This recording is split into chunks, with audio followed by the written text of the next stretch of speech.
ونستعينه ونستغفره ونعوذ بالله من شرور أنفسنا ومن سيئات أعمالنا من يهد الله فلا مضل له ومن يضلل فلا هادي له وأشهد أن لا إله إلا الله وحده لا شريك له وأشهد أن محمدا عبده ورسوله أرسله بالحق بشيرا ونذيرا أما بعد فأعوذ بالله من الشيطان الرجيم بسم الله الرحمن الرحيم يوم نقول لجهنم هل امتلأت وتقول هل من مزيد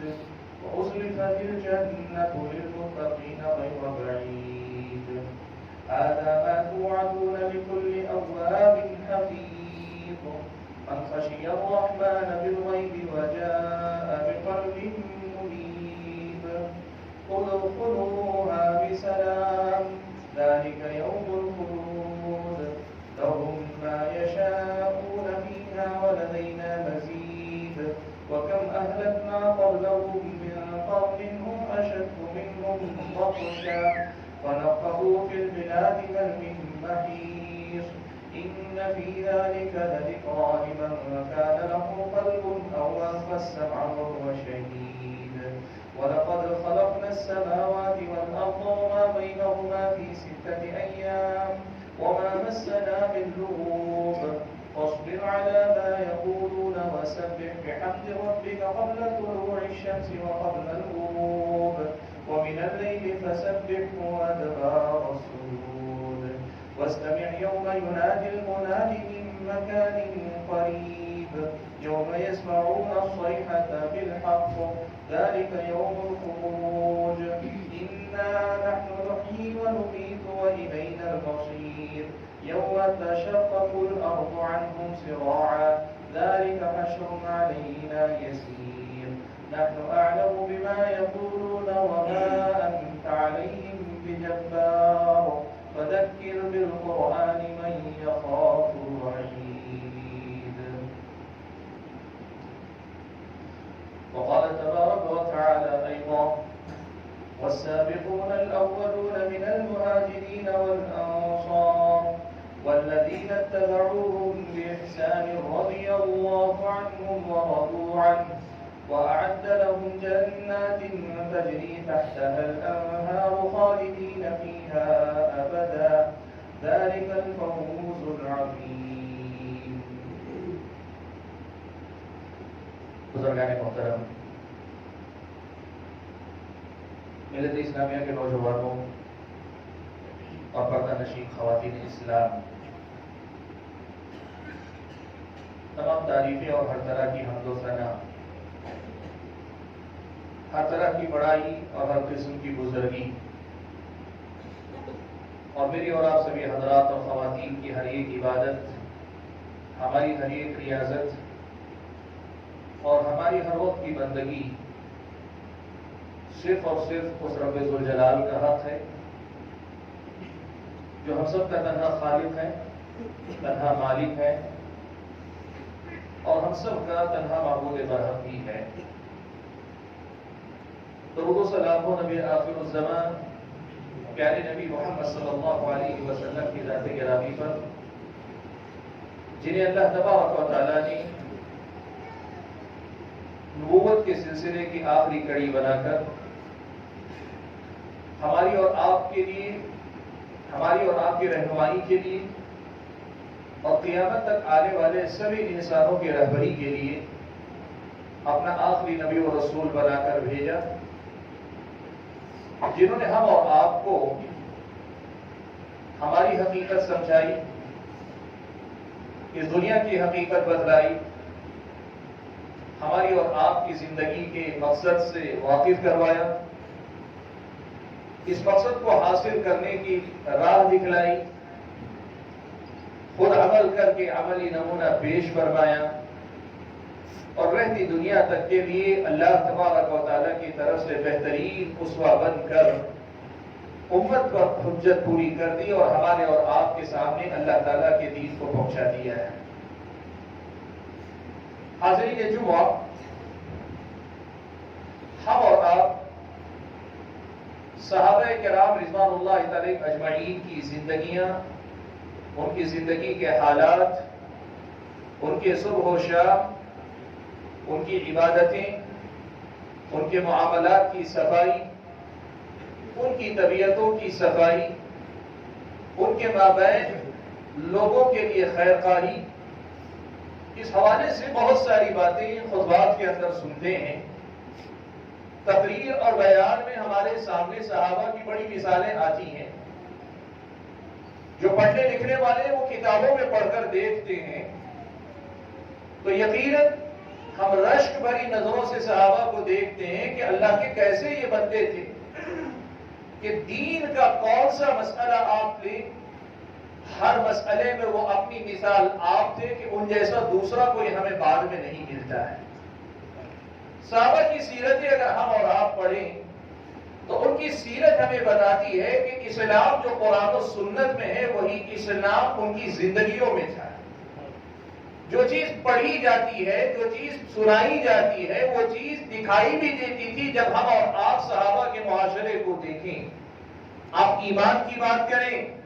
آپ عبادتوں کی مختلف اقسام کی بات کریں،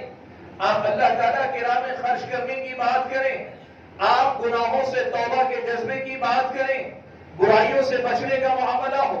ہر نیکی میں سبقت کر لے جانے کا معاملہ ہو، مختصر الفاظ میں دین کی ہر چھوٹی بڑی بات جب ہم اور آپ قرآن و سنت میں پڑھتے ہیں اور پھر اس قرآن و سنت کی عملی مثال ہم دیکھنا چاہیں تو صحابہ اکرام میں کچھ نہ کچھ صحابہ ہمیں ایسے نمایاں مل جاتے ہیں کہ جن کی مثال ہم اور آپ دے سکتے ہیں۔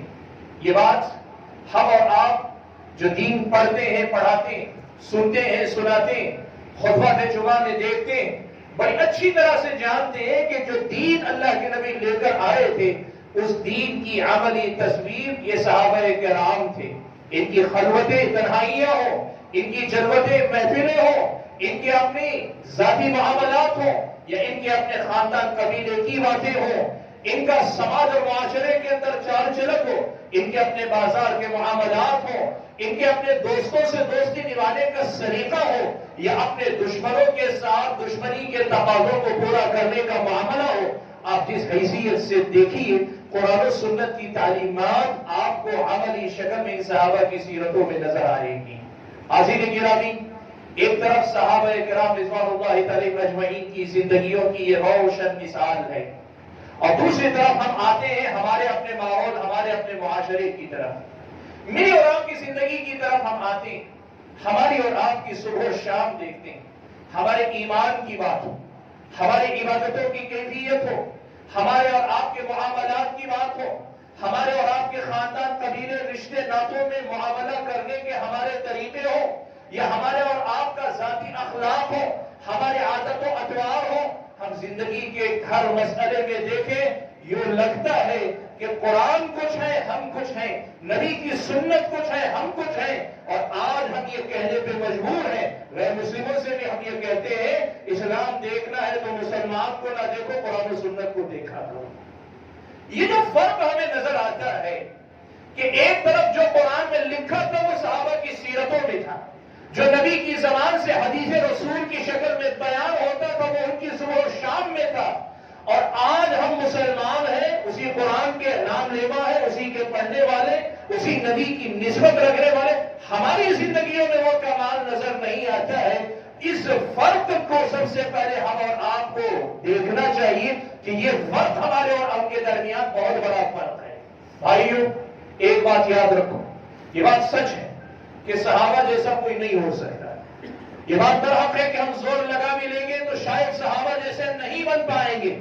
لیکن یہ بات بھی برحق ہے کہ یہ اسلام جس طرح ان کو عمل کی دعوت دیتا ہے وہی دعوت ہمیں بھی دیتا ہے۔ ہم ان کے جیسے نہ بن پائے لیکن ان کے نقش قدم پر تو چل سکتے ہیں۔ ہم وہ 100% تھے، ہم 90 بن سکتے ہیں، وہ 90% تھے، 80% تو بن نہیں سکتے، کچھ تو کر سکتے ہیں۔ لیکن کیا ہماری زندگیوں کا موازنہ صحابہ کی زندگیوں سے کیا جاتا ہے؟ تو کیا ہمیں لگتا ہے کہ ہماری زندگیوں کے اندر صحابہ کی سیرتوں کی روشنی نظر آتی ہے؟ ان کے معاملات دیکھ کر ہم اپنے معاملات دیکھتے شرم آتی ہے ہمیں، ان کی عبادتوں کی کیفیت دیکھ کر ہم اپنے آپ کو دیکھتے ہیں، اپنے آپ پہ ہم اپنے آپ کو ملامت کرنے پہ مجبور ہوتے ہیں۔ بھائیو، یہ فرق کیوں آیا ہے؟ یہ فرق کیوں آیا ہے؟ اس مسئلے کو آج ہم اور آپ کو سمجھنے کی ضرورت ہے، اور اس کا جائزہ لینے کی مجھ کو اور آپ کو اصل میں ضرورت ہے۔ قرآن و سنت کا مطالعہ ہم اور آپ کریں تو اللہ تبارک و تعالیٰ کا یہ جو قرآن، یہ کلام ہے، یہ جو قرآن مجید میرے اور آپ کے ہاتھ میں اللہ نے رکھا ہے، یہ جو نبی علیہ السلام کی سیرت اور آپ کی احادیث ہیں، ان کے مطالعے سے ایک بات ہمیں اور آپ کو واضح طور پہ سمجھ میں آتی ہے کہ فرق اصل میں ایک بنیادی بات کا ہے۔ ان میں اور ہم میں فرق اصل میں ایک بنیادی حقیقت کا ہے، ایک بنیادی مسئلہ ہے جسے سدھارنے، سنوارنے، سنبھالنے، محاسبہ کرنے اور اپنے اندر وہ بات پیدا کرنے کی ضرورت ہے جو صحابہ میں تھی اور ہم میں سے بہت ساروں کی زندگی میں نہیں ہے، یا ہے تو اس درجے کی نہیں جس درجے کی ہونی چاہیے۔ وہ بات کیا ہے؟ میں نے آپ کے سامنے خطبہ مسنونہ کے بعد جو آیت کریمہ پڑھی، اس آیت میں اللہ تبارک و تعالیٰ نے صحابہ کرام کا تذکرہ فرمایا، اور صحابہ کا تذکرہ کرتے ہوئے اللہ نے فرمایا رضی اللہ عنہم ورضوا عنہ، اللہ تعالیٰ ان سے راضی ہوا، وہ اللہ تعالیٰ سے راضی ہوئے۔ یہ آیت کا ٹکڑا قرآن مجید میں مختلف مناسبتوں سے 4 مرتبہ اللہ تعالیٰ نے ذکر کیا ہے۔ عام طور پر جب ہم اس ٹکڑے کا تذکرہ کرتے ہیں تو ہماری اور آپ کی توجہ اس کے پہلے حصے تک رک جاتی ہے۔ رضی اللہ عنہ، صحابہ وہ ہیں جن سے رب راضی ہوا، صحابہ وہ ہیں جن سے رب راضی ہوا، رضی اللہ عنہ، اللہ تعالیٰ ان سے راضی ہوا۔ ہم یہیں تک رک جاتے ہیں، اس کے بعد والا جو مسئلہ ہے، اس کے بعد والا جو ٹکڑا ہے، وہ ٹکڑا اصل میں ہمارے اور آپ کے مذہب کا ہے۔ یہ رضی اللہ عنہ مجھ کو اور آپ کو صحابہ کے ساتھ معاملہ کرنے کا سلیقہ سکھلاتا ہے کہ ہم صحابہ کو دیکھیں تو کس نظر سے دیکھیں، ہم صحابہ کے بارے میں گفتگو کریں تو کس لب و لہجے میں کریں، ہم صحابہ کی بابت کو بات کریں تو ہمارا انداز کیا ہونا چاہیے۔ یہ ٹکڑا ہمیں یہ سکھاتا ہے، لیکن دوسرا ٹکڑا جو سبق مجھ کو اور آپ کو سکھاتا ہے، یہ سبق آج مجھ کو اور آپ کو سیکھنے کی ضرورت ہے۔ اور وہ سبق کیا ہے؟ اللہ نے فرمایا وَرَضُوا عَنْهُ، صحابہ کا کمال یہ تھا کہ وہ اللہ تبارک و تعالیٰ سے راضی تھے، وہ اللہ تبارک و تعالیٰ سے راضی تھے، اللہ تعالیٰ کے نبی سے راضی تھے، اللہ تعالیٰ کے دین سے راضی تھے، اللہ تعالیٰ کی شریعت کے ہر مسئلے سے راضی تھے، اللہ تبارک و تعالیٰ کے ہر حکم سے راضی تھے۔ وَرَضُوا عَنْهُ، سراپا تسلیم، وہ اپنے آپ کو اللہ تعالیٰ کے حوالے کر چکے تھے، وہ اللہ تعالیٰ کے ہر حکم، ہر فیصلے، ہر بات سے اس قدر زیادہ رضامندی کے مقام پر تھے کہ جس مقام کے بعد صرف محبت ہی محبت کر سکتے ہیں، وہاں کسی قسم کے تردد کا، کسی قسم کے شک و شبے کا، کسی قسم کی پس و پیش کا، یا کسی قسم کی ناراضگی کا، ناپسندیدگی کا، مشکل محسوس کرنے کا، تکلیف محسوس کرنے کا، اپنے اوپر بوجھ محسوس کرنے کے کسی جذبے کو جگہ نہیں ملا کرتی تھی۔ یہ وہ بنیادی فرق تھا جو صحابہ میں اور ہم میں آج نظر آتا ہے۔ میرے بھائیوں، ایک بات یاد رکھنا، ہم جس سے راضی ہوتے، جس سے ہم خوش ہوتے، جسے ہم پسند کرتے، جس سے ہمیں محبت ہوتی ہے، یا جو چیز ہماری محبوب ہوتی ہے، اس محبوب چیز کے لیے ہم ہر حال میں وقت نکال لیتے ہیں، ہر طرح کی قربانی دیتے ہیں، ہر قسم کا ہم اپنا سب کچھ لٹا دیتے ہیں، لیکن جو ہمارے نزدیک مرغوب ہے، پسندیدہ ہے، ہمارے نزدیک محبوب ہے، اسے حاصل کرنے میں ہم ذرا برابر پس و پیش نہیں کرتے۔ مسئلہ اصل میں کیا ہے؟ ایمان ہم بھی لائے ہیں، صحابہ بھی لائے تھے، لیکن ایمان لانے کے بعد صحابہ کی نظر میں دین کی ہر بات، ایمان کی ہر بات، اسلام کی ہر بات، اللہ کا ہر پیغام، نبی کا ہر حکم، ہر تعلیم ان کی جان سے زیادہ عزیز تھی۔ محبت کے درجے میں وہ اللہ کے احکام کو اپناتے تھے، انہیں محبت تھی اللہ تعالیٰ کے ہر حکم سے، وہ دل و جان سے ہر حکم کو پسند کرتے تھے۔ اور آج ہمارا مسئلہ کیا ہے؟ معاف کرنا، ہم میں سے بہت سارے عبادت کر کے بھی عبادت کو آج بوجھ ہی سمجھتے ہیں، ہم اپنے آپ پر ایک قسم کا بوجھ محسوس کرتے ہیں، ہم بہت سارے معاملات پر عمل کرتے ہوئے تکلیف محسوس کرتے ہیں، بہت ساری قربانیوں دیتے ہوئے دل میں قسم کی تنگی کا احساس ہوتا ہے۔ اسلام ہمیں بہت ساری تعلیمات دیتا ہے۔ اللہ تعالیٰ ہمیں بتاتا ہے کہ رشتے ناتوں میں معاملہ کرتے ہوئے تمہیں کیسے رہنا چاہیے، ایثار سے کام لینا چاہیے، یہ ہمیں معلوم ہے، لیکن ایثار ہمارے لیے بہت بڑا امتحان بن جاتا ہے۔ اسلام نے ہم اور آپ کو کہا دنیا کو آخرت کی کھیتی بنا کر جینا چاہیے، یہ ہمیں معلوم ہے، لیکن دنیا کو آخرت کی کھیتی بنانا اور دنیا میں محنت کر کے آخرت کے اجر کی امید رکھنا، اس معاملے میں ہم اور آپ کمزور پڑ جاتے ہیں۔ اسلام کی منع کرتا بہت ساری باتیں ہیں، حرام کرتا بہت ساری باتیں ہیں، جن سے رکنا واجب ہے، ضروری ہے، یہ ہمیں پتہ ہے، لیکن جب ان سے رکنے کی بات آتی ہے ان سے رکنا ہمارے لیے بہت مشکل ہو جاتا ہے۔ یوں لگتا ہے جیسے ہم نے اپنے سروں پر پہاڑ اٹھا لیا ہے۔ مسئلہ اصل میں یہ ہے کہ ایمان ہمارے اندر اللہ تعالیٰ نے رکھا، ہم ایمان والے ہیں، لیکن ابھی ہمارا اور آپ کا ایمان رضامندی کا یہ سفر طے نہیں کر سکا۔ ہم اور آپ ابھی رضامندی کے اس مقام تک نہیں پہنچے جہاں اللہ تعالیٰ کے دین کی ہر بات ہمیں پسند آئے۔ اور آج آپ دیکھ لو ہماری اور آپ کی زندگی کے معاملات، آپ دیکھ لو وہ عبادات ہوں، وہ ہمارے اور آپ کے معاملات ہوں، وہ ہمارے اور آپ کے گھریلو مسائل ہوں، وہ ہمارے اور آپ کے اخلاق اور عادات و اطوار ہوں، ہمارے اور آپ ہم مزاجی، میرا جو مزاج میں اسی حساب سے چلوں گا، اور معاف کرنا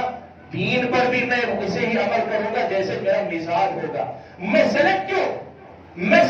یعنی میں منتخب اعمال پہ عمل کروں گا، میں اتنے پہ عمل کروں گا میرے لیے کافی ہے۔ یاد رکھو بھائیو، ایمان جب رضامندی کے درجے تک نہ جائے تو پھر یہ ایمان بڑا مشکل ہو جاتا ہے، یہ ایمان پھر پہاڑ بن جاتا ہے میرے اور آپ پر۔ دیکھو پیارے نبی صلی اللہ علیہ وسلم جو دین لائے تھے، صحابہ جو ایمان لائے تھے، ان کی ایمان کی حقیقت کو اس دور کے ایک غیر مسلم بادشاہ نے سمجھا۔ آپ کو معلوم ہے اللہ کے نبی صلی اللہ علیہ وسلم نے جب مکے میں اپنی دعوت کا آغاز فرمایا، لوگوں نے ایمان قبول کیا، سماج کے اچھے لوگ بھی ایمان لائے، سماج کا کمزور طبقہ بھی ایمان لایا، غلام اور رونی بھی ایمان لائے، سماج میں جن کی طاقت نہیں تھی ایسے کمزور خاندان کے لوگ بھی ایمان لائے، اور ایمان لانے کے بعد ایمان پر ثابت قدمی کے ساتھ ڈٹے رہے، جمے رہے۔ مکے والوں نے کیا کچھ نہیں کیا آپ کو معلوم ہے۔ آپ یہ بات پڑھتے ہیں کہ حضرت بلال کو تپتی آگ میں گھسیٹا جاتا تھا، آپ یہ بات پڑھتے ہیں کہ حضرت خباب کو آگ کے انگاروں پہ لٹا کر ایک آدمی سینے پہ پیر رکھے رہتا تھا کہ وہ کروٹ نہ لے سکے، آپ یہ پڑھتے ہیں حضرت سمیہ کو ابو جہل نے مار دیا، جان لے لی، آپ سنتے ہیں آل یاسر ان کے گھرانے کو کتنی تکلیفیں دی گئی، آپ سنتے ہیں سارے صحابہ کے بارے میں حضرت عثمان اسلام قبول کیے، ان کے چچا نے چادر میں لپیٹ کر ان کو دھواں دے نیچے سے دھونی دی، آپ جانتی ہیں ساری تکلیفیں، اس کے باوجود ان کا ایمان متزلزل نہیں ہوا۔ آج ہمارے ساتھ وہ معاملہ نہیں، ہم آزمائے گئے نہیں، بغیر آزمائے گئے موافق حالات میں بھی ہم ایمان کے تقاضوں کو پورا کرنے میں ناکام نظر آتے، وہ مخالف حالات میں بھی ایمان پر ثابت قدم تھے، جو موافق حالات میں نہ رہے، اللہ نہ کرے مخالف حالات آئیں گے تو کیا ہوگا۔ لیکن صحابہ کا یہ معاملہ تھا کہ وہ مخالف حالات میں بھی جمے ہوئے تھے۔ ابو سفیان اس وقت تک ایمان نہیں لائے تھے، تجارت کے سلسلے میں ملک شام گئے، ہرقل کے پاس نبی علیہ السلام کا خط پہنچا ہوا تھا، ہرقل نے بلا کر پوچھا ابو سفیان سے مکے کے بارے میں، نبی کے بارے میں، مدینہ جانے کے بعد نبی علیہ السلام کے معاملات کے بارے میں۔ ہرقل نے کئی سوالات کیے، صحیح بخاری کی روایت میں الفاظ ہیں آپ دیکھیں، ہرقل نے ایک سوال یہ بھی کیا کہ اچھا یہ بتاؤ محمد پر ایمان لانے کے بعد کوئی ایمان سے پلٹ کر واپس جاتا بھی ہے، کوئی پھرتا بھی ہے؟ ابو سفیان نے کیا جواب دیا؟ کہا کہ نہیں،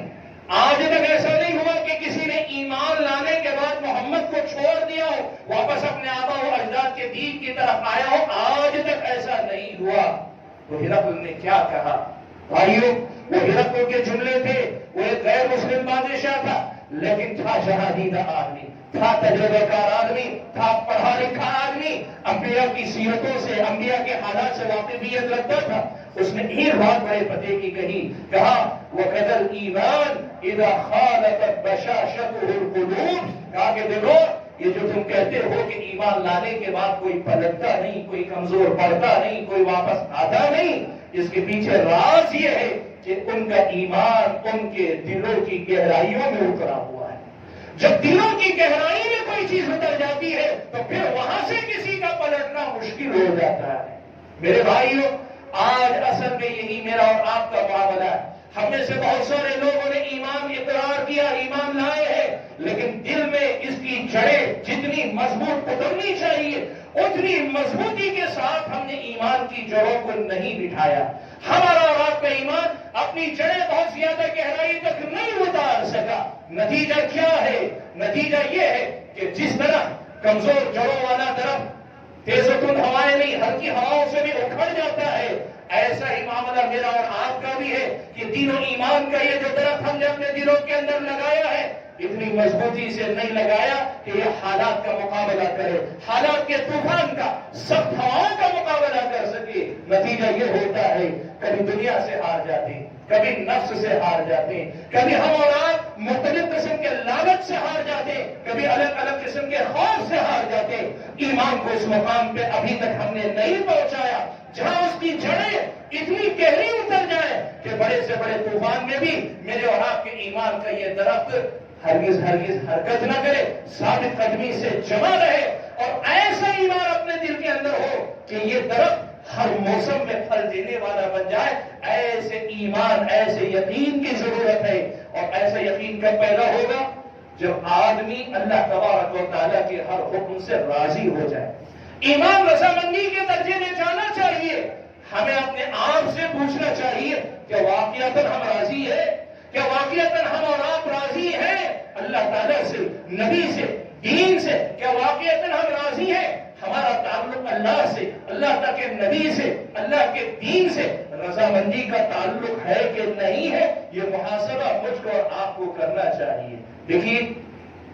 پیارے نبی صلی اللہ علیہ وسلم نے اسی حقیقت کو بیان فرمایا. آپ صلی اللہ علیہ وسلم نے فرمایا ذاق طعم الایمان من رضی باللہ ربا وبالاسلام دینا وبمحمد رسولا. اللہ کے نبی نے فرمایا اس آدمی نے ایمان کا مزہ چکھ لیا جو اللہ تعالیٰ سے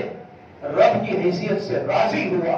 محمد صلی اللہ علیہ وسلم سے بحیثیت رسول راضی ہوا اور دین اسلام سے اپنے دین کے طور پر راضی ہوا. جب رضامندی کے مقام پہ پہنچتے ہیں تو پھر اللہ کی ہر بات رضامندی کی لگتی ہے، رسول اللہ کی ہر بات رضامندی کی لگتی ہے اور دین کی ہر بات رضامندی کی لگتی ہے. اور جب پورے دل سے آدمی ان چیزوں کو اپناتا ہے تو پھر ایمان مزہ دیتا ہے، ایمان لذت دیتا ہے، ایمان مٹھاس کا احساس دلاتا ہے. بھائیوں، آج آپ میں سے کتنے ہیں جو یہ کہہ سکیں کہ واقعی معنوں میں مجھے میرے دین پہ چلتے ہوئے ہمیشہ مزہ آتا ہے؟ یقیناً ہم مسلمان ہیں، ایسا نہیں ہے کہ ہم خیر سے خالی، بہت سارے اچھے کام کرتے ہوئے خوشی ہمیں ملتی ہے، ہم خوش ہوتے ہیں، لیکن جو امتحان ہے وہ صرف چند عمل کا نہیں، دین کی ہر بات پہ عمل کرتے ہوئے ہمیں مزہ آنا چاہیے، دین کی ہر بات پہ عمل کرتے ہوئے مٹھاس کا احساس ہونا چاہیے، دین کی ہر بات پہ عمل کرتے ہوئے رضامندی کے اس مقام کا ہمیں ادراک ہونا چاہیے. یہی اصل میں میرے اور آپ کے اور ہمارے اور آپ کے اسلاف کے ایمان کے درمیان فرق ہے. وہ ان کا ایمان رضامندی کے کمال پہ تھا، ہمارا اور آپ کا ایمان رضامندی کا سفر ابھی طے نہیں کر سکا، ہم اپنے آپ کو راضی نہیں کر سکے. اور آج نئے دور کا ایک بہت بڑا فتنہ یہی ہے، یاد رکھو بھائیوں، آج آپ کو شاید تلوار کی زور پہ کفر کرنے کی دعوت دینے والے کم ہیں. آج آپ کے گھر پہ تلوار لے کر کھڑا ہو اور کہے غیر اللہ کے نام پر تم کچھ کرو، یہ کہنے والے شاید کم ہوں گے. لیکن ایسے حالات پیدا کرنا کہ تلوار نہ بھی آئے، ہم خود کہیں نہ کہیں تنازل اختیار کر لیں، ہم خود سمجھوتا کر لیں، ہم خود اپنے آپ کو کم پہ راضی کر لیں، ہم خود سلیکٹیو ہو جائیں، ہم خود کچھ باتوں کو لیں کچھ باتوں کو چھوڑیں، ہم خود کہیں بھئی ہر بات اس زمانے میں قابل عمل نہیں ہے، ہم خود کہیں بھئی میرے حالات میں اتنے ہی پہ عمل کر سکتا ہوں. یہ امتحان میرا اور آپ کا صبح و شام ہو رہا ہے. آپ یہ بات دیکھیں، مسلمان نوجوان کی بات ہو، مسلم خاتون کی بات ہو یا پھر آپ عام مسلمان کی بات ہو، ایسے حالات پیدا کیے جا رہے ہیں کہ اسلامی حکم کے مقابلے میں، اسلامی شریعت کے مسائل کے مقابلے میں دنیا کی مختلف کلچر مختلف تہذیبیں، مختلف قوموں کے عادات و اطوار ہم اور آپ کو بہتر لگتے ہیں۔ آج آپ دیکھو، آپ چھوٹی سی چھوٹی مثال ہو کہ بڑی سی بڑی بات دیکھ لو۔ آج آپ دیکھ لو لباس کے معاملے میں شریعت اسلامیہ کے کچھ ضابطے ہیں۔ اسلام نے لباس متعین نہیں کیا، لیکن لباس کے ضابطے اسلام نے ضرور متعین کیے۔ آپ اور میں جانتے ہیں لباس کے ضابطے کیا ہیں، لیکن آپ بتاؤ ہمیں اسلام کے طے کردہ لباس کے ضابطے پسند آتے ہیں، یا پھر یہ کہ مختلف تہذیبوں کے لباس کے جو ضابطے ہیں اس کے رنگ میں اپنے آپ کو رنگنا پسند کرتے ہیں؟ ہماری پسند کیا ہے، ہماری چوائس کیا ہے، ہمارا انتخاب کیا ہے؟ آپ دیکھو، اگر آپ دیکھو ہماری اور آپ کی زندگی کے اندر ہمارا طرز معیشت، طرز معاشرت، ہماری اور آپ کی صبح و شام دیکھو۔ میں اگر مثالیں دیتا جاؤں گا، آپ دیکھتے جائیں کہ ہم نے اسلام کو کہاں کہاں پسند کیا، کہاں کہاں ناپسند نہیں کیا، تو کم از کم پہلا مقام نہیں دیا، اسے دوسرے مقام پہ لے آئے، تیسرے مقام پہ لے آئے۔ سمجھوتے کی زندگی جینے والے ہم اور آپ بنتے چلے گئے۔ یہ اصل میں ہمارا اور آپ کا سب سے اہم مرض ہے۔ عملی زندگی میں ہم اور آپ اپنی اصلاح کی بات کرتے ہیں، اس ساری اصلاح کا دار و مدار اصل اس بنیادی نقطے پر ہے کہ ہم نے اپنے رب کو کس درجے میں پسند کیا، اپنے نبی کو کس درجے میں پسند کیا ہے، اپنے دین اسلام کو ہم نے کس درجے میں پسند کیا ہے۔ بھائیو، میں آج آپ کے سامنے یہ پہلو بھی رکھ دینا چاہتا ہوں کہ اگر ہم اور آپ اپنے حالات سدھارنا چاہتے ہیں، ہم اپنے آپ کو یہ منوانا چاہتے، کہنا چاہتے کہ دیکھو اسلام نے جو بات بتائی وہی ہمارے حق میں بہتر ہے، تو اس کا راستہ کیا ہے؟ مرض پتا چلا، اب مرض کی اصلاح کے راستے بھی تو اسلام نے بتائے ہوں گے نا۔ اب یہ جو بیماری ہماری نظر آتی ہے کہ ہمارا ایمان رضامندی کے درجے کا ایمان نہیں بن سکا ہے، اس کی اصلاح کا راستہ بھی تو قرآن و سنت میں بتایا گیا ہوگا نا۔ وہ کیا راستہ ہے؟ کم وقت میں زیادہ تفصیل میں گئے بنا دو تین اہم باتیں آپ کے سامنے رکھتا ہوں۔ ان دو تین باتوں کو اگر ہم اور آپ اپنے دل و دماغ میں بٹھائیں، اس پر غور و فکر کرنے کی عادت ڈالیں، اس کی روشنی میں اپنا محاسبہ کرنے، اپنا جائزہ لینے کی عادت ڈالیں، یقین مانے ہمارے اور آپ کی ایمان کی ترقی کا سفر شروع ہو جائے گا۔ اور بعید نہیں، اللہ تعالیٰ اگر توفیق سے مالا مال کر دے، بہت جلد ایمان کی لذت اور مٹھاس ہم اور آپ کو ملنے لگے گی۔ وہ کیا راستے ہیں؟ بھائیو، سب سے پہلی بنیادی یاد رکھو، اسلام نے ہم اور آپ کو یہ بات بتائی ہے کہ دیکھو ہمارا اور آپ کا پیدا کرنے والا رب العالمین اللہ تبارک و تعالیٰ ہے۔ اس شریعت، اس دین کو بھیجنے والا رب العالمین ہی ہے۔ جس نے ہمیں بنایا اسی نے یہ شریعت بھی بھیجی ہے۔ جس نے ہمیں پیدا کیا، ہمارے اندر ہر قسم کی خواہشات بھی رکھی، اور ہمارے لیے جتنے خطرہ، جو کچھ اللہ نے بس سب کچھ ہمیں اللہ ہی نے بنایا۔ خالق ہمارا ایک ہے، ہمارے ہر معاملات کا، ہماری ہر بات کا خالق اللہ تعالیٰ ہی ہے، اور اسی رب کی دی ہوئی یہ شریعت ہے۔ ایک بات یاد رکھو، یہ رب جو میرا اور آپ کا خالق ہے، اس شریعت کو نازل کرنے والا ہے، اس رب کی بڑی پہچان اللہ نے یہی بیان کی، کہا الحمدللہ رب العالمین، یہ تمام جہانوں کا پالنہار ہے، یہ تمام جہانوں کو پالنے والا ہے۔ اسے سادہ الفاظ میں کہیں، ساری دنیا کو یہی بنانے والا ہے، اور ساری دنیا کو آباد رکھنے والا یہی ہے۔ تو یہاں سے ایک بات ہم اور آپ کو دل و دماغ میں بٹھانی چاہیے کہ میرے رب کی طرف سے میرے حق میں جو بھی حکم آئے گا وہ میرے حق میں بہتر ہی ہوگا۔ میرا دماغ مجھے سمجھائے، میرا سماج مجھے سمجھائے، میری عقل مجھے سجھائے، میرے اپنے ملنے ملانے والے مجھے بتائیں خیر ادھر ہے، لیکن رب العالمین کی شریعت بتائے کہ خیر دوسری طرف ہے۔ میرا یہ ایمان ہونا چاہیے کہ یہ شریعت میرے رب کی دی ہوئی ہے، میرے حق میں اس سے زیادہ بہتر کوئی فیصلہ نہیں ہو سکتا۔ کوئی بھی مسئلہ، عبادات ہو، معاملات ہو، اخلاق ہو، حلال و حرام ہو، زندگی کے ہر معاملے میں اس اصول کو یاد رکھنا۔ ساری دنیا کے سارے لوگ نفع نقصان کے پیمانے طے کر کے لائیں گے، اور نفع نقصان کے وہ پیمانے میری اور آپ کی سمجھ میں ہو سکتا ہے آ بھی جائیں، ہمیں اپیل بھی کرے، لیکن ان سب سے بڑھ کر یہ ایمان میرا اور آپ کا مضبوط ہونا چاہیے کہ جس رب نے مجھے بنایا، اس پوری کائنات کو بنایا، اس رب کی یہ شریعت ہے، تو اس رب کی شریعت میں جو خیر ہو سکتا ہے اس میں کوئی خیر نہیں ہو سکتا۔ یہ بنیادی بات سب سے پہلے مجھ کو اور آپ کو یاد رکھنی چاہیے۔ اور دوسری بات یہ یاد رکھو بھائیو، اہل علم لکھا ہے کہ یاد رکھو اللہ تبارک و تعالیٰ نے دنیا کے اندر حلال و حرام کا پیمانہ رکھا، ہمارے اور آپ کے لیے جائز اور ناجائز کے ضابطے رکھے۔ اللہ تعالیٰ نے حلال کا ایک باب کھولا ہے، حرام کا ایک باب اللہ نے بتایا ہے۔ اس کے سلسلے میں ایک بات یہ یاد رکھو، اہل علم نے لکھا، اللہ نے جس چیز کو بھی حلال کیا یا جس چیز کے بھی کرنے کا حکم دیا ہے وہ لوگوں کے حق میں مفید ہی مفید ہے، یا اگر اس میں نقصان ہے بھی تو فائدہ زیادہ، اسی لیے اس کا اللہ نے حکم دیا۔ کوئی بھی چیز جس کا اللہ تعالیٰ نے حکم دیا وہ ہمارے حق میں مفید ہی مفید ہے، اور اگر کہیں وقتی طور پہ نقصان نظر آتا ہے، کوئی قربانی، کوئی نقصان، کوئی تکلیف، تو یہ بھی یاد رکھنا اس نقصان سے بڑا فائدہ ہے، تبھی اللہ نے اس کا حکم دیا ہے۔ اور اس کے مقابلے میں اللہ تعالیٰ نے کسی بھی چیز کو حرام قرار دیا، منع کیا، روکا ہے، تو یہ یاد رکھنا یہ ہمارے حق میں اچھی نہیں، اسی لیے اللہ تعالیٰ نے روکا ہے۔ یہ چیز ہمارے حق میں اچھی نہیں، اسی لیے اللہ تعالیٰ نے روکا ہے۔ اور اگر ہمیں اور آپ کو اس منع کردہ چیز میں کوئی فائدہ نظر آتا ہے، کوئی ہمیں اور آپ کو بھلائی نظر آتی ہے، تو یاد رکھنا اس فائدے اور بھلائی کے مقابلے میں نقصان زیادہ ہے، اس لیے اللہ تعالیٰ نے اسے حرام قرار دیا۔ جب یہ ضابطہ ہمارے سامنے ہے تو جو حرام ہے وہ اچھا نہیں ہو سکتا، وہ مفید نہیں ہو سکتا، چاہے ساری دنیا اس کے فائدے ہمارے سامنے گرائے۔ ایمان کا وہ درجہ ہونا چاہیے، رضامندی کا وہ مقام ہونا چاہیے کہ رب نے منع کیا تو اس میں خیر نہیں ہے، رب نے روکا ہے تو اس میں خیر نہیں ہے، اور اس کے مقابلے میں اگر کسی بات کا حکم دیا، ساری دنیا کا ہے، نقصان ہے، تکلیف ہے، پریشانی ہے، آپ کو اس سب سے بڑھ کر اس میں میرا بھلا ہے، اس لیے کہ اللہ تعالیٰ نے مجھے اس کا حکم دیا ہے۔ اللہ نے کتنے سادہ الفاظ میں ساری حقیقت کو بیان کر دیا۔ اللہ نے کہا ان هذا القرآن يهدي للتي هي اقوم، یہ قرآن وہ راستہ بتاتا ہے جو سب سے زیادہ سیدھا ہے، سب سے زیادہ سچا اور پکا ہے۔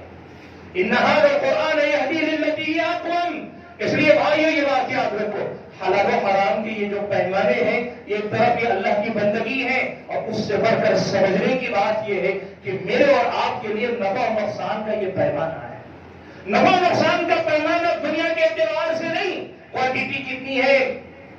کیفیت کتنی ہے، اس کی بات نہیں ہوتی، کوالٹی کا کوانٹٹی کی بات نہیں، کمیت کیفیت کی بات نہیں، حلال ہے تو خیر ہے، حرام ہے تو شر ہے، اسی ضابطے کے ساتھ زندگی گزارنا سیکھ لو، بہت جلد اپنے ایمان کو رضامندی کے درجے پہ جاتا ہوا محسوس کرو گے۔ اور تیسری اہم بات آج آپ کے سامنے یہ بھی ذکر کرتا ہوں، بھائیو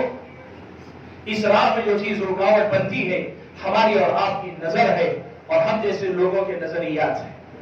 اسلامی شریعت کے بہتر ہونے، خیر ہونے، یا اس کے ہمارے حق میں سب سے اچھا ہونے کی جو بات ہے، اس بات کو قبول کرنے، دل و جان سے قبول کرنے کی راہ میں جو چیز رکاوٹ بنتی ہے وہ میری اور آپ کی نظر ہے یا دنیا والوں کا کوئی نظریہ ہے، یہی تو رکاوٹ بنتا ہے۔ اللہ نے بڑی پیاری سی بات بتائی، اس کو اگر یاد رکھ لیں تو پھر آپ کو ساری حقیقت سمجھ میں آ جائے گی۔ اللہ تعالیٰ نے فرمایا کتب علیکم القتال وهو کرہ لکم وعسى ان تكرهوا شيئا وهو خير لكم وعسى ان تحبوا شيئا وهو شر لكم۔ اللہ نے کہا ایسا ہوگا دنیا کے اندر، ان تکرہوا شیئا کہ تم کسی چیز کو ناپسند کرو گے، وہو خیر لکم حالانکہ وہ تمہارے حق میں بہت اچھی ہے، اور ایسا بھی ہوگا کہ وعسى ان تحبوا شیئا تم کسی چیز کو پسند کرو چاہو حالانکہ وہ تمہارے حق میں بڑی نقصان دہ ہے۔ اور یہ فرق کیوں ہوتا ہے؟ کتنی پیاری بات اللہ نے کہی، کہا واللہ یعلم وانتم لا تعلمون، وجہ یہ ہے کہ اللہ تعالیٰ علم والا ہے، تم علم نہیں رکھتے، ہم جاہل ہیں، ہماری نظر محدود ہے، ہم اور آپ محدود نظر والے ہیں، ہماری نظر بھی محدود ہے، اور ہمارے نظریات فائدے اور نقصان کے جو معیار طے کرتے وہ بھی محدود ہے۔ اس کے مقابلے میں جس رب نے یہ شریعت اتاری ہے اس کا علم کامل ہے، جس میں کسی قسم کا خلل نہیں، نقص نہیں۔ ہم ماضی دیکھتے ہیں، حال دیکھتے ہیں، مستقبل کے بارے میں ہمارا صرف اندازہ ہے، رب ذوالجلال مستقبل کے بارے میں جو بتاتا ہے وہ یقین ہے۔ اس لیے بھائیو اپنی نظر یا کسی کے نظریے کے دھوکے میں آنے کے بجائے رب ذوالجلال کے علم پر مبنی جو شریعت ہے، جو شریعت اللہ تعالیٰ نے اپنے علم کی بنیاد پر نازل کی ہے، وہ شریعت کی پابندی کرنے میں بے جھجک آگے بڑھتے چلے جاؤ، رضامندی کے اس مقام کو اپنے اندر لاؤ کہ یہ مان لو کہ یہ دین جو ملا ہے بہت بڑی نعمت ہے، یہ ذمہ داری بعد میں ہے، پہلے نعمت ہے۔ اللہ نے کیا بات بیان فرمائی؟ اللہ نے کہا اليوم اکملت لکم دینکم، آج میں نے تمہارے لیے تمہارے دین کو مکمل، واتممت علیکم نعمتی، میں نے تم پر اپنی نعمت پوری کر دی، ورضیت لکم الاسلام دینا، میں نے تمہارے لیے اسلام کو دین کے طور پہ پسند کر لیا۔ سبحان اللہ، کیا اچھی بات اللہ نے کہی ہے کہ یہ دین اللہ تعالیٰ کا انتخاب ہے ہمارے لیے۔ وہ جو جانتا ہے کہ ہمارے لیے کیا بھلا ہے کیا برا ہے، کیا مفید ہے کیا مضر ہے، کیا نقصان دہ ہے کس میں فائدے ہیں، وہ کہتا ہے کہ یہ دین میں نے تمہارے لیے منتخب کیا ہے اور یہ میری نعمت ہے، میں نے اس دین کو تمہارے لیے پسند کر کے اپنی نعمت کو پورا کیا ہے۔ اور ہم اور آپ اس کے سلسلے میں تردد کا شکار ہو، شک و شبے کا شکار ہو، پس و بیش کا شکار ہو، کچھ لینے کچھ دینے کی بات کریں، سمجھوتے کی بات کریں، ہم سے زیادہ نادان کون ہو سکتا ہے؟ میرے بھائیوں، میں اپنی گفتگو کا اختتام اس بات سے کرنا چاہتا ہوں کہ قرآن و سنت کی روشنی میں اللہ تعالیٰ نے ہم اور آپ کو اس بات کا حکم دیا ہے کہ ہم روزانہ اپنے آپ کو یہ رضامندی کا سبق یاد دلائیں۔ یہ شریعت کا حکم ہے کہ ہم اور آپ روزانہ اس بات کو یاد دلائیں اپنے آپ کو۔ قرآن و سنت کا اگر ہم اور آپ مطالعہ کریں تو ہمیں معلوم ہوتا ہے کہ ہمیں حکم دیا گیا ہے کہ ہم اپنی زبان سے رضیت باللہ ربا وبالاسلام دینا وبمحمد رسولا یا وبمحمد نبیا، یہ الفاظ اپنی زبان سے دہراتے رہیں، ادا کرتے رہیں۔ اس کا حکم اللہ تعالیٰ نے ہم اور آپ کو دیا۔ صبح شام کے اذکار میں رضیت باللہ ربا وبالاسلام دینا وبمحمد رسولا، اس بات کو پڑھنے کا حکم دیا گیا، اس بات کی تکرار دہرانے کا اللہ نے ہم اور آپ کو حکم دیا ہے۔ ہم اور آپ کو اللہ نے حکم دیا ہے کہ اذان کے وقت رضیت باللہ ربا وبالاسلام دینا وبمحمد رسولا یہ پڑھا کریں اذان جب مؤذن کو دیتے ہوئے سنیں۔ حدیث کی روشنی میں اہل علم کے درمیان اس جزئیے میں البتہ اختلاف ہے کہ اذان میں یہ کہاں کہنا چاہیے، اذان سننے والے کو کب کہنا چاہیے۔ بعض اہل علم نے حدیث کے الفاظ کی روشنی میں کہا جب مؤذن اشہد ان لا الہ الا اللہ واشہد ان محمد رسول اللہ کی یہ کلمات کہے تو ہم جواب میں وہی کلمات کہیں اور ان کلمات کے کہنے کے بعد رضیت باللہ ربا وبالاسلام دینا وبمحمد نبیا یہ الفاظ کہا کریں۔ اور وہی بعض اہل علم نے کہا کہ یہ اذان کے بعد میں پڑھے جانے والے الفاظ ہیں، چاہے اس وقت میں جب شہادتین کا اقرار ہو یا پھر اذان کے بعد میں، یہ روزانہ پڑھنے کی ترغیب اسلام نے ہم اور آپ کو دلائی۔ اس کے علاوہ نبی علیہ الصلوۃ والسلام نے یہ بھی بیان فرمایا کہ جو آدمی رضیت باللہ ربا وبالاسلام دینا وبمحمد محمد رسولا یہ کلمات کہے گا وجبت لہ الجنہ، اس کے حق میں جنت واجب ہو جائے گی۔ یہ اللہ تعالیٰ کی طرف سے بہت بڑی ضمانت۔ اور اذان کے وقت پڑھنے کا حکم ہے، اس کے بارے میں اللہ کے نبی نے بیان فرمایا غفر لہ ذنبہ، جب اذان سن کر کوئی یہ کلمات بھی کہتا ہے اذان کے جواب کے ساتھ تو پھر اس کے گناہ پورے کے پورے معاف کر دیے جاتے ہیں۔ میرے بھائیوں، جو پیغام آج آپ حضرات اور خواتین کو میں دینا چاہتا تھا وہ پیغام یہی ہے کہ ایمان کو رضامندی کے درجے تک لے جانے کی کوشش کرو۔ ہمارے اور آپ کے ایمان کا یہ سفر ابھی باقی ہے۔ اللہ نے کفر سے نکال کر یا کفر سے بچا کر اگر توحید والے گھرانے میں پیدا ہوئے تو اللہ تعالیٰ نے کفر سے بچا کر توحید عطا کی، ایمان عطا کیا، یا اگر شرک اور بت پرستی کسی بھی ایسے ماحول میں پیدا ہونے کے بعد ہدایت اللہ نے دی ہے تو ایمان کی دولت ہمیں ملی ضرور ہے۔ اب یہاں سے ہم اور آپ کو ایمان کو رضامندی کے درجے تک لے جانا۔ یاد رکھو بھائیو، آدمی کا یہ جو ایمان ہے ترقی کر کے یا تو رضامندی کے درجے تک جاتا ہے تو وہ باکمال مومن بنتا ہے اور ان میں سے بنتا ہے کہ ورضوا عنہ، جو اللہ سے راضی ہوئے۔ اور اہل علم نے لکھا رضی اللہ عنہم، اللہ ان سے راضی ہوا، اس کا تعلق دوسرے جملے سے بڑا گہرا ہے۔ جب یہ اللہ سے راضی ہوئے تو اللہ تعالیٰ بھی ان سے راضی ہوا، اور جب اللہ ان سے راضی ہوا تو اللہ تعالیٰ نے دین سے ان کو راضی کیا۔ یہی معاملہ میرے اور آپ کے ساتھ بھی ہو سکتا ہے اگر ایمان کی ترقی کا سفر ہم اور آپ طے کریں، اور اللہ نہ کرے اگر ایمان کی ترقی کا یہ سفر ہم نہیں کر پائے تو یہ الٹی چال بھی چل سکتا ہے، یہاں تک کہ ایمان کی باتیں اگر ناپسندیدگی کے درجے میں آ جائے، آدمی اللہ تعالیٰ کی نازل کردہ باتوں کو ناپسند کرے، یہ کفر کا درجہ بھی ہو سکتا ہے۔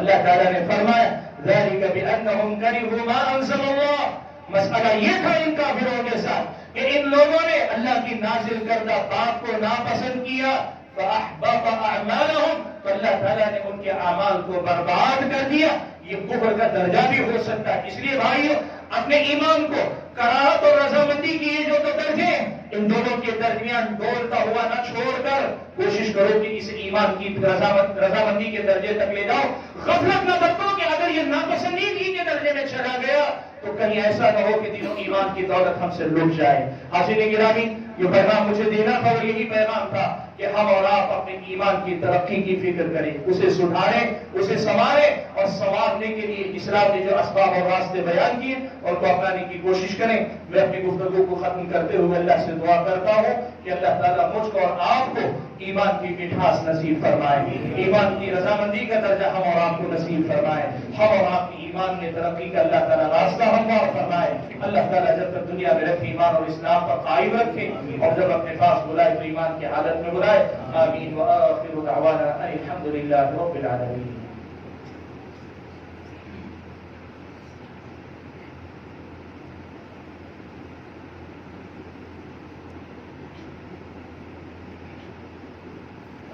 الحمد لله نحمده ونستعينه ونستغفره ونعوذ بالله من شرور أنفسنا ومن سيئات أعمالنا، من يهد الله فلا مضل له ومن يضلل فلا هادي له، وأشهد أن لا إله إلا الله وحده لا شريك له، وأشهد أن محمدا عبده ورسوله أرسله بالحق بشيرا ونذيرا. أما بعد فإن خير الحديث كتاب الله، وخير الهدي هدي محمد صلى الله عليه وسلم، وشر الأمور محدثاتها، وكل محدثة بدعة، وكل بدعة ضلالة، وكل ضلالة في النار. فأعوذ بالله من الشيطان الرجيم. بسم الله الرحمن الرحيم. إن الله يأمر بالعدل والإحسان وإيتاء ذي القربى وينهى عن الفحشاء والمنكر والبغي يعظكم لعلكم تذكرون. اذكروا الله يذكركم وادعوه يستجب لكم ولذكر الله أكبر والله يعلم ما تصنعون.